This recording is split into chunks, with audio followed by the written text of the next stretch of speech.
Your Honor, we have said this before and will say it again. This trial is all about responsibility. It is a question about who takes the responsibility for Mr. Chris Moss's inability to read. Now, Mr. Chris Moss goes to Metro City Senior High School, a public school, because of his family's financial situation is hard. His school performance is relatively poor. His report card is mostly filled with C's due to tardiness and inability to read. His teacher advisors also pointed out that he had trouble finishing his reading assignments.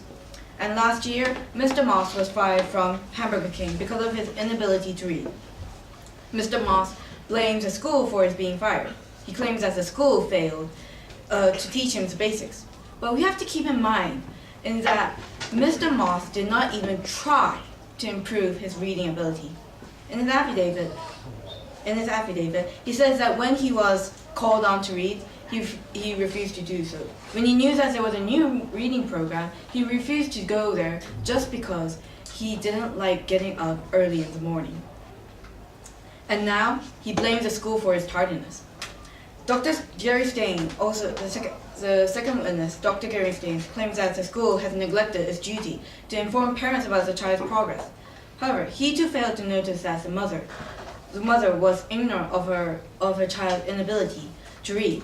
And as for Ms. Cindy Payne, she's not an expert of education, but she made an untenable generalization about public schools as they're bad, just because she had a bad education when she went to public school.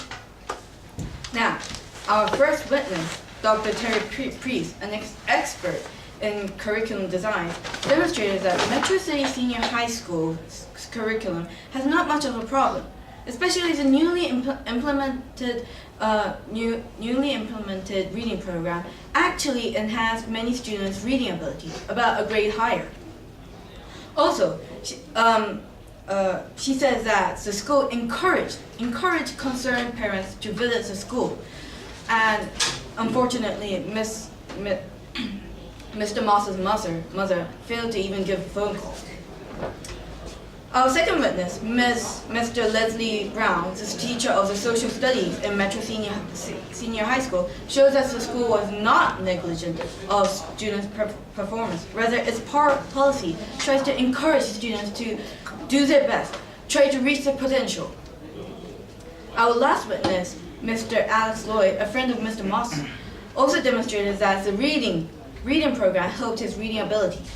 Also, because he did his best and because his parents were very passionate about his grades, Mr. Lloyd was able to improve his reading ability. Also, Mr. Lloyd says that Mr. Moss was not that attentive about his schoolwork. Ladies and gentlemen, please keep in mind that in 1988, John W. versus Broad School District stated that the achievement of literacy in the schools or its failure is influenced by the host of factors which affect the public pupil subjectively, from outside the formal teaching process and beyond the control of its ministers. Now, Mr. Chris Moss's situation is no different. His tardiness, his mother's ignorance all contribute to his inability to read. But out of those causes, Mr. Moss's tardiness is the biggest contributor. Chris Moss is already 17. It's not the school's responsibility to spoon-feed his basic ability to read. It was Mr. Moss's responsibility to at least try to improve his ability.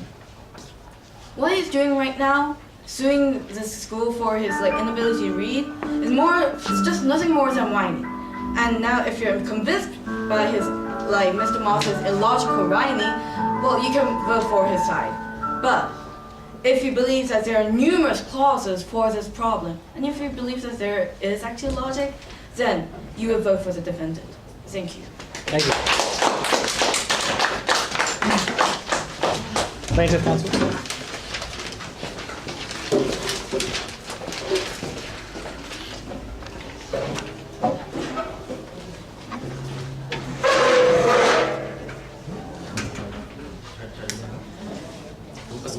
responsibility is to educate as students for them to flow well in the society in the future. But it became clear in today's trial that Metro City High School failed to fulfill that obligation. Our client, Ms. Chris Mose, is now unable to find employment and having hard time in society. UCO Education Code Section 2098 states that competent educators shall use or promote the use of appropriate diagnostic techniques to analyze needs and potential of individuals. Metro City Senior High School's action of imputing their responsibility towards Chris Moss simply because her parents don't have time is a violation of school's obligation to analyze the needs and potential of individuals. As teacher Leslie Blount said, Metro City High School focused perhaps only on passing kids through tests. They were not admitted to helping the students individually.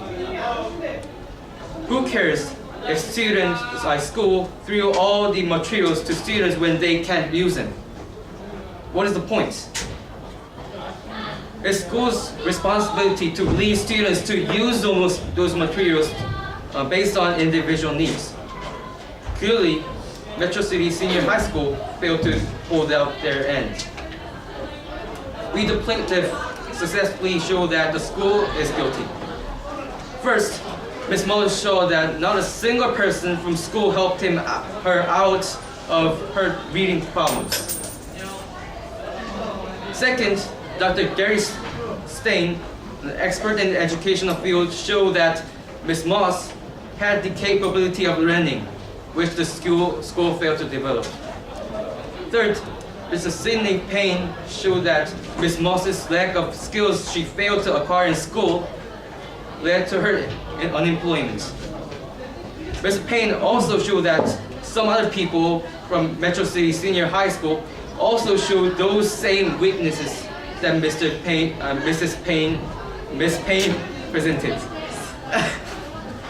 So although it is possible that some students were positively affected by the curriculum, as Dr. Priest said, unfortunately, there still are students who couldn't get any benefit from it. Those students are still students that school should consider. It's public schools' motive that equal education and equal opportunity should be provided to everyone. However, Metro City Senior High School failed to provide equal education to those whose parents were too busy to be in touch with school and those who were puzzled by their adolescence. This false system led to Chris Mo's unemployment. If some meticulous individual measures were taken by the school, Ms. Mose would have had a good chance to get to know her problems and to work towards solving them. No matter what, Metro City Senior High did an unacceptable job. So it is solid that they should take the responsibility in the schools. Thank you. Thank you, guys.